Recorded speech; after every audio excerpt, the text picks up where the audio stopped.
The pain of the Jewish people is crying out from the ground, from every nation in the world. I was visited when I was in Auschwitz. I took many groups to Auschwitz of Christians, of Jews. I am a Sephardic Jew. That's a Spanish Jew from the Spanish Inquisition. And one day God took me to Auschwitz with a group of people. And we were at the ash field. If you've been to Auschwitz, you know that the ash field is the largest Jewish cemetery in the world. 1.5 million Jewish people have been made into ashes by the Nazis over there. And I had a team with me of intercessors. And I said to all of them, go and pick up a corner, pray, see what God wants to tell you here. I picked up the middle of the ash field. There was only one tree in there. And I heard the voice of the God of Israel speak to my heart and tell me, lie down and rest on this field. And I said, God, how can I, a Jew, rest on the ashes of my people? And he just firmly spoke to me, do what I say. I had a South American poncho of me representing my Sephardic origin. I put it on the ground. I lied on that ground. And beloveds, as I laid on that ground, I heard the voice of God telling me, you are the voice of these ashes. What are the ashes crying for? It's written in Genesis 4, verse 10.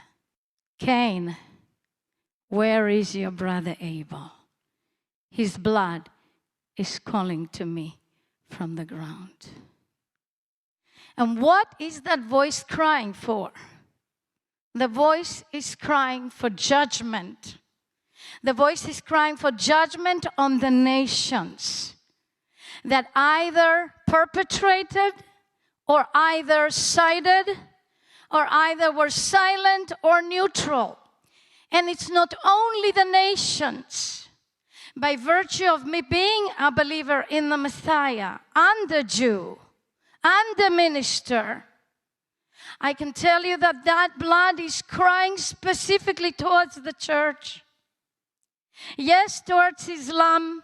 Yes, towards the massacre that happened in Gaza by Hamas, but also towards the Christian church. Because there is centuries and centuries and centuries of perpetration in the name of Christianity, and either siding or being neutral. And these centuries and centuries are now looking at our face and slapping us in the face and saying, will all the nations in Christian Europe, even though it's not so Christian anymore, or will all the nation of the USA, that I'm also a USA citizen besides being an Israeli citizen and a Jew, will the Christians in all these nations rise up and not only bless Israel in word, but make restitution for the sins committed against her? And I believe that as Christians, nations, pastors, individuals, families rise up and make restitution, my book will tell you how, then there is going to be an overturning.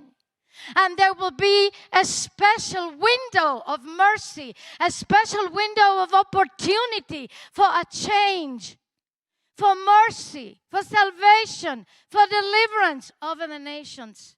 Lastly, and I know we don't have any more time, but Isaiah 34, verse 8 says that there is a judgment that's coming upon all the nations of the world. It's not on just a mild judgment. It's a serious judgment. It says that the corpses are going to be lying down in every nation, like what happened during the time of the massacre in Israel. There were corpses all over that road 232. The bloody road where Hamas killed and murdered so many of our people, 1,200 of them. But there's going to be exactly the same thing and worse to every nation. And then you ask yourself, why? But why, God? Why? And it says, because God has a day of vengeance for the hostility against Zion. That's it, beloved. Point blank. President Donald Trump, and I still call him President Donald Trump, I believe we'll have a second chance for only one reason, and one reason alone. It's to do right by Israel. And every president and prime minister in the world may get a chance only by one reason alone, to do right by Israel. Please take this book. It's a smooth stone to kill the Goliath. Yes, it is. Boom! It is a smooth stone to kill the Goliath. Take it. Share it. Give it away. Pass it on. But please pass this message on, because the time is too late. Thank you, and God bless you.